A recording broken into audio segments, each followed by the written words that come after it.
प्यारे विद्यार्थियों, हमने पिछले टॉपिक में लेखन कला और शहरी जीवन के बारे में पढ़ा है अभी तक, जिसमें विशेष तौर से सबसे पहले नगरों का विकास मेसोपोटामिया में हुआ।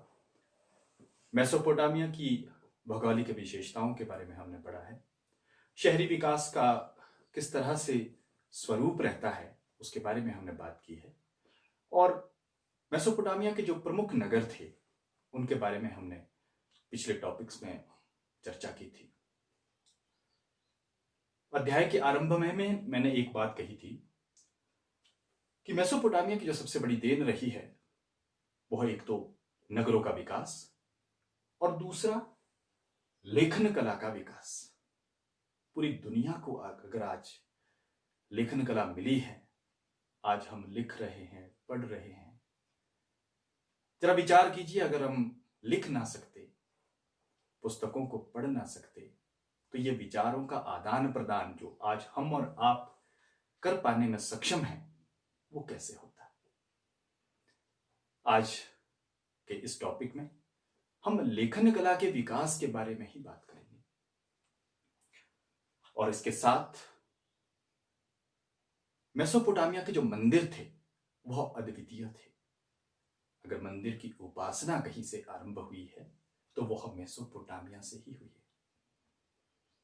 वहां का धार्मिक जीवन कैसा था, और धार्मिक जीवन के साथ साथ मंदिरों का निर्माण और लेखन कला का विकास, ये मंदिरों से ही वहां आरंभ हुआ है।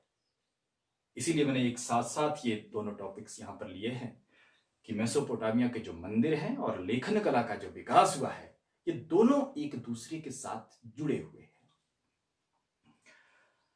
आज हम मेसोपोटामिया के मंदिरों के बारे में सबसे पहले बातचीत करते हैं।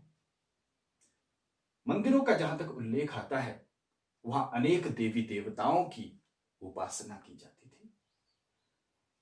हमने अध्याय के आरंभ में ही पढ़ा था कि एनमरकर ने उरूक में इन नाना देवी के मंदिर की स्थापना की थी, क्योंकि वह उनकी कुल देवी थी। इसके अलावा एनकी, जो कि वायु और जल के देव माने जाते थे, और अन्नु, ये सूर्य देव के प्रतीक थे अन्नु। और इसके अलावा उर में हमने नन्ना या चंद्र देव की बात वहां पर पढ़ी थी। वहां पर चंद्र देवता का भी पूजा उपासना की जाती थी। तो ये अनेक देवी देवताओं की उपासना उन मंदिरों में होती थी। और इन मंदिरों का निर्माण किस तरह से होता था? वहां मेसोपोटामिया के लोग देवता को केवल एक परिवार के सदस्यों की तरह समझते थे। स्वाभाविक है कि देवता का जो मंदिर है वह भी बहुत अलग नहीं होता था। जिस तरह से लोग मकानों में रहते थे, उसी तरह का मकान या मंदिर भगवान देवता का भी बनाया जाता था। लेकिन ऊंचे टीले पर यह मंदिर बनाया जाता था। हां, समय के साथ उसकी जो बाहरी दीवारें हैं वो अंदर या बाहर की तरफ उसकी बनावट बनती थी। वही एक अंतर रह जाता था।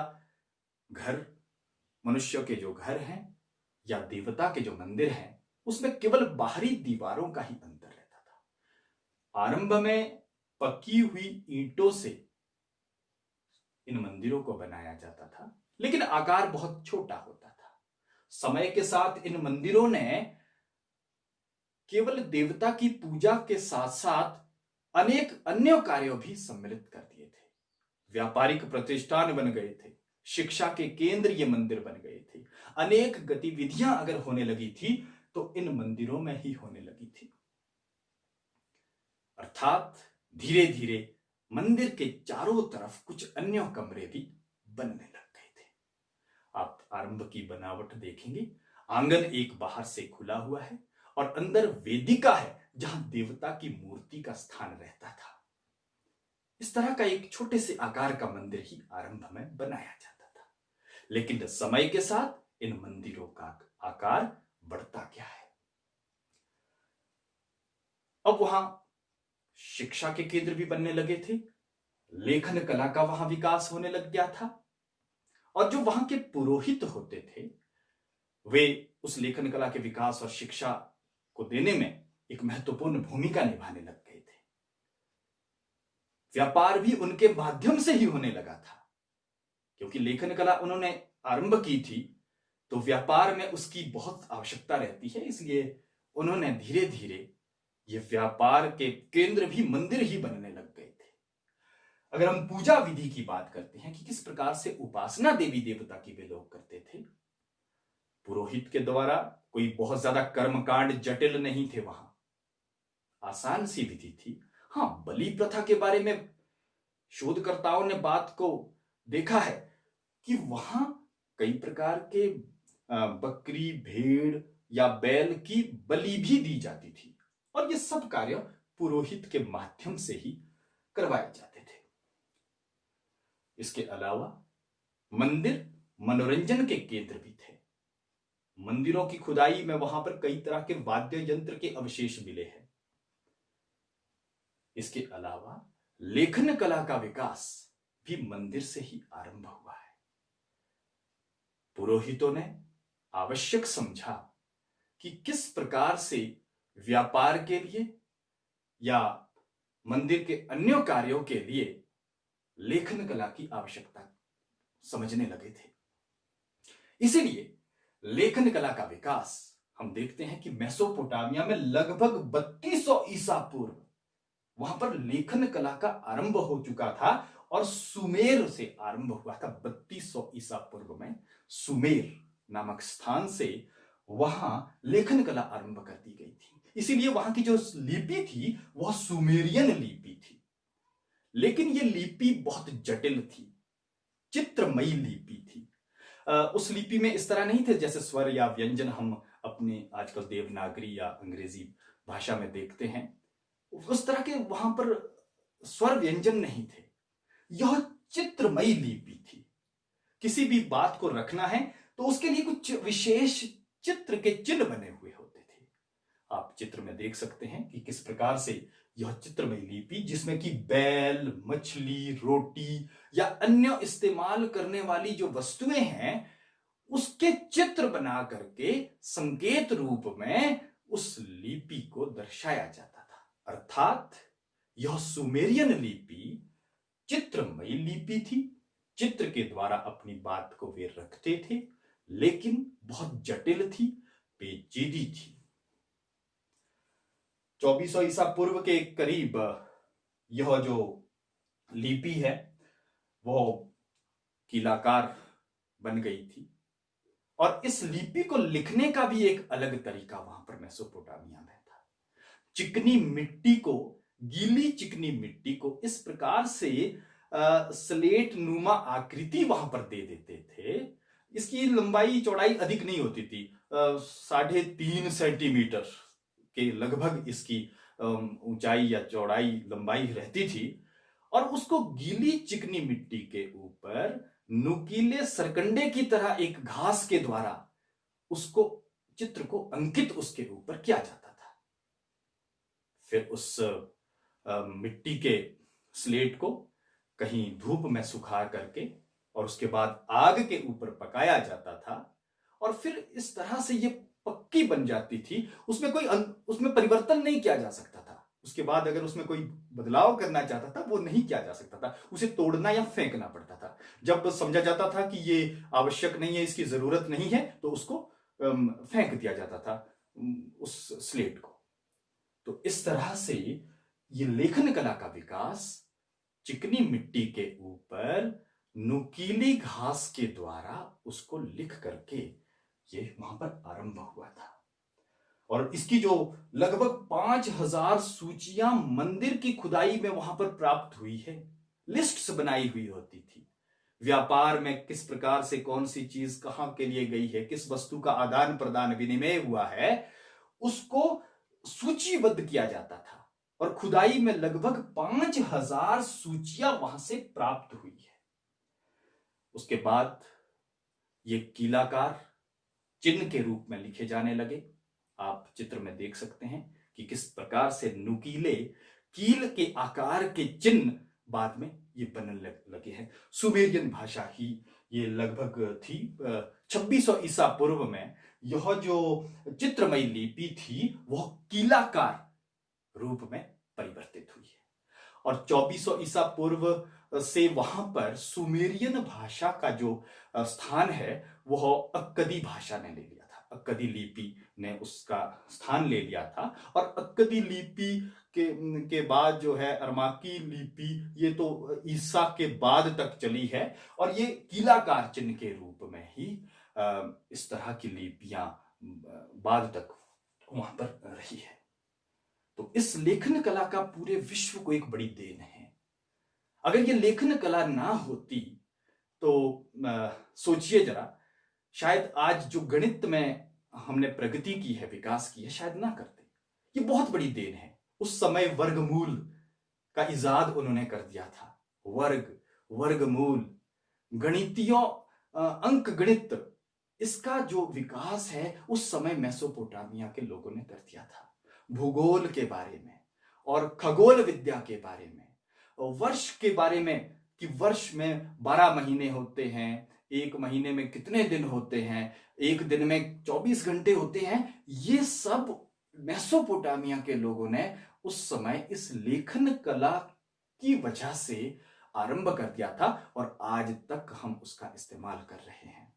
तो मेसोपोटामिया की जो ये देन है वह अद्वितीय है। पूरे विश्व को आज हमसे बहुत कुछ मेसोपोटामिया से मिला है। इसके अलावा, लेखन कला के अलावा, इस अध्याय में हम गिलगमिश की बात करेंगे। वैसे पहले भी उरूक के जब शासक की बात आई थी, एनमरकर ने वहां स्थापना की थी, 3000 ईसा पूर्व में उरूक नगर की स्थापना की थी। और उसके कुछ ही समय के बाद, इतिहास में 100-200 वर्ष का अंतराल बहुत कम माना जा सकता है, तो कहते हैं कि 2700 ईसा पूर्व में वहां गिलगमिश नाम के एक शासन ने राज करना आरंभ कर दिया था उरूक नगर में। वह विद्वान था, बहुत तेज बुद्धि का व्यक्ति था, बहुत वीर बहादुर शासक था वह। और उसका नाम वहां पर उस समय में दूर दूर तक लिया जाता था गिलगमिश। वह विद्वान था लेकिन साथ में अत्याचारी और क्रूर भी था। उससे इतनी दुखी दुनिया वहां पर जनता हो गई थी कि उन्होंने अन्नुदेव, सूर्यदेव की उपासना की और याचना की भगवान देवता से कि हमें इसके अत्याचारों से बचाए। अन्नु देवता ने एनकीडू नामक एक संरचना बनाई और वह एनकीडू कहते हैं कि आधा मनुष्य था और आधा जानवर था। कहीं ये मेल नहीं खाता क्या हमारे नरसिंह अवतार से? लगभग कुछ उसी तरह की बात वहां पर भी आती है। यह एनकीडू विशेष तौर से गिलगमिश के अत्याचारों से बचाने के लिए अन्नु देवता ने बनाया था। इनके बीच युद्ध हुआ, घमासान हुआ, लेकिन दोनों एक दूसरे की वीरता से इतने प्रभावित हुए कि एनकीडू और गिलगमिश में मित्रता हो गई। दोनों वीर थे, मित्रता स्वाभाविक थी। लेकिन समय के साथ एनकीडू की मृत्यु हो गई और वो बहुत बड़ा आघात लगा था गिलगमिश को। एनकीडू के असामयिक मृत्यु से वो बहुत व्यथित हुआ और दूर चला गया उरूक से। वो अमर होना चाहता था। बहुत उसने दूर तक एक तरह से तपस्या की, समुद्र में गोते लगाए, वहां पर लगा पता कि वहां कोई वृक्ष है जो कि अमरत्व का दान दे सकता है। उस वृक्ष को लाया, लेकिन वृक्ष को लाने के बाद उसके कहीं पर थकने से, थकान की वजह से वो नींद लग गई और किसी पक्षी ने उस वृक्ष को अपनी चोंच में उड़ा के ले गए। और जब वो नींद खुली तब जाके उसको एहसास हुआ कि हम अमर नहीं हो सकते हैं। ऐसी कुछ दंत कथा वहां पर कही जाती है।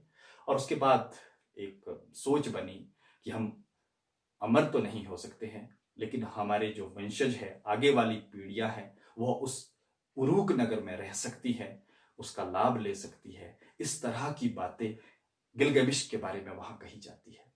लेकिन गिलगमिश ने एक महाकाव्य के रूप में उसकी बातों को लिखा गया है। लगभग 2000 ईसा पूर्व में गिलगामेश के महाकाव्यों को जो बातें उसके बारे में कही जाती होगी, वहां पर सुनी जाती होगी, एक महाकाव्यों का रूप बाद में लोगों ने दिया। लगभग 2000 ईसा पूर्व में 12 पट्टिकाओं में इस महाकाव्यों को लिखा गया है।